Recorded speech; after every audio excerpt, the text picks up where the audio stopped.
Hujambo na karibu kwa mara nyingine tena mtazamaji wa The World News katika kipindi hiki cha ulimwengu wa siasa. Mimi ni Adam Hussein. Mlango wa bahari wa Hormuz ni zaidi ya silaha ya nyuklia.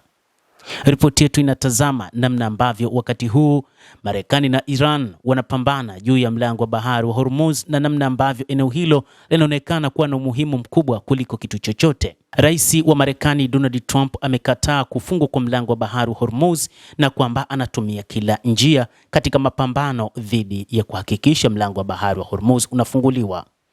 Ikumbukwe, lango la bahari la Hormuz ni njia ya kupitisha meli za mafuta pamoja na gesi na bidhaa zingine duniani, lakini kwa asilimia 20 hadi 25, lakini unaonekana ni muhimu zaidi kuliko eneo lolote.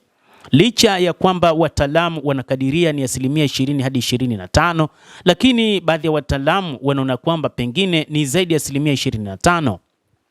Wakati huu wa Iran wanasema wamefunga mlango wa bahari wa Hormuz na kwamba wao wanauona mlango wa bahari wa Hormuz ni muhimu zaidi kuliko hata mabomu ya nyuklia. Mshauri wa kiongozi mkuu wa Iran amesema siku ya jana Jumapili kwamba lango la bahari la Hormuz kwa sasa ni muhimu zaidi kuliko mabomu ya nyuklia ambayo Marekani inadai Iran wanayo. Iran haina silaha za nyuklia, lakini kwa sasa wanauona mlango wa bahari wa Hormuz ni muhimu zaidi. Baadhi ya mataifa rafiki yanaitaka Iran kuwa na silaha za nyuklia, lakini wa Iran kupitia fatwa za kiongozi mkuu muadham aliyeuawa Ayatollah Ali Khamenei alisema silaha za nyuklia nchini Iran haziruhusiwi, lakini kwa sasa moja kati ya washauri wakuu wa Ayatollah Mujtaba Khamenei wanaona kwamba silaha za nyuklia hazina umuhimu kwa nchi ya Iran kuliko mlango wa bahari wa Hormuz. Njia hii ya kimkakati ni muhimu zaidi kuliko mabomu kadhaa ya atomiki na Jamhuri ya Kiislamu ya Iran itailinda. Mohsen Rezai alinukuliwa na shirika la habari la ISNA akisema nchi za magharibi zinaishutumu Iran kwa kutaka kuunda bomu la atomiki, lakini Teheran imesisitiza mpango wake wa nyuklia ni kwa madhumuni ya amani na kiraia tu, si kwa ajili ya kutengeneza silaha za nyuklia. Sasa Rais Donald Trump amekataa dai la kufungwa kwa mlango wa bahari wa Hormuz nchini Iran, huku mapigano ya udhibiti yakiendelea. Na katika msisitizo, mgogoro wa Mashariki ya Kati sasa umetoka katika suala la nyuklia ambalo Rais wa Marekani Donald Trump na nchi za magharibi zilikuwa zikidai kwa muda mrefu kwamba Iran ina silaha za nyuklia, na hata kilichofanya rais huyo wa Marekani kuingia vitani ni juu ya kupambana na silaha za nyuklia nchini Iran. Sasa mpango huo ni kama vile umeachwa na mapambano zaidi na mzozo kati ya Marekani na Iran ni lango la bahari la Hormuz. Marekani imeendelea kuishambulia Iran kufuatia kushambuliwa kwa meli za kubeba mizigo katika lango la Hormuz ambazo IRGC ilifanya hivyo. Hatua hii ilipelekea Marekani kuanzisha mashambulizi mapya dhidi ya Jamhuri ya Kiislamu ya Iran. Iran imejibu mashambulizi hayo ya Marekani kwa kulenga nchi kadhaa za Mashariki ya Kati ikiwa ni pamoja na Bahrain, Kuwait, Qatar, Jordan na Oman. Oman ni nchi iliyo upande mwingine wa mlango wa bahari wa Hormuz na Tehran imekuwa ikitaka ishirikiane nayo katika kusimamia usafiri wa meli katika njia hiyo muhimu ya bahari. Mapigano yameibua maswali mapya kuhusu makubaliano ya muda yaliyofikiwa kati ya Iran na Marekani mnamo Juni 17. Makubaliano hayo yaliweka kipindi cha siku 60 chenye lengo la kufikia suluhu ya kudumu ya vita kati ya pande hizo mbili. Mlango wa bahari wa Hormuz ambao ni njia muhimu kwa usafiri wa mafuta na gesi asilia duniani umeendelea kuwa kikwazo kikuu katika mazungumzo kati ya pande husika.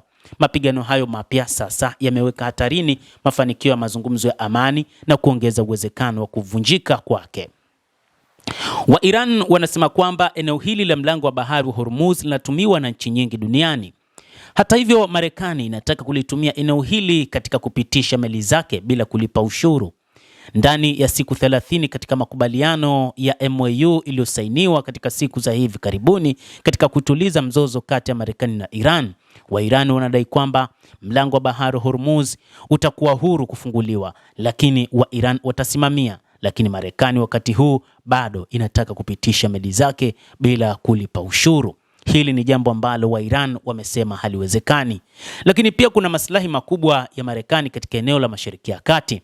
Ikiwa nchi nyingi katika Ghuba zinapitisha meli zao kupita Mashariki ya Kati, Marekani inakosa kutumia uhuru wa mlango wa bahari wa Hormuz ambapo kabla ya vita Iran Kabla ya vita, Iran ilikuwa haitozi ushuru katika eneo hilo, lakini sasa baada tu ya vita vya Februari 28, Iran ilianzisha utaratibu wa kufunga mlango wa bahari wa Hormuz, na hata katika kipindi cha makubaliano kulikuwa na utaratibu wa kusimamia mlango huo wa bahari wa Hormuz uliokuwa ukifanywa na Iran kwa kutoza ushuru kwa meli kupita katika lango hili. Na Marekani inaona kwamba ikiwa Iran itatoza ushuru kwa kupitisha meli katika lango la Hormuz ni kwamba itakuwa na fedha nyingi, kwa sababu moja kati ya mipango ya kivita ambayo Marekani inataka kufanya ni kupambana juu chini Iran isiwe na fedha, isiweze kuendelea na vita, na hatimaye Marekani ishinde vita hivi, jambo ambalo wa Iran wamelikataa wakisema halitowezekana, na mlango huu wa bahari wa Hormuz sasa utakuwa unashikiliwa wakati wote. Hata hivyo pia kushikilia mlango wa bahari wa Hormuz pia kumeifanya dunia kuyumba kiuchumi, kwa sababu mafuta mengi na yanayotumiwa duniani hutoka katika Mashariki ya Kati, katika nchi za Kiarabu, na hivyo kufungwa kwake kunayafanya mataifa mengi kuyumba kiuchumi, kwa sababu hakui na usambazaji wa mafuta kama zamani, na hali ya bei ya mafuta ikizidi kupanda, hali ya bidhaa zingine inapanda kadhalika. Na hii si tu katika mataifa ya Afrika, Ulaya na kwingineko, na hata Marekani yenyewe inaguswa na kuyumba kwa uchumi wa ulimwengu, na inaonekana ndio sababu ya msingi ya Marekani kuamua kurudi katika uwanja wa vita, kupambana dhidi ya mlango wa bahari wa Hormuz na kuachana na kile ambacho ilisema ni mapambano dhidi ya nyuklia. Ndio maana tunasema mlango wa bahari wa Hormuz ni zaidi ya kombora la nyuklia kwa Iran. Endelea kutufuatilia, lakini usisahau kulike, usisahau kucomment, kadhalika kusubscribe channel yetu hii ili upate habari hizi kwa mapana hapa The World News. Naitwa Adam Hussein.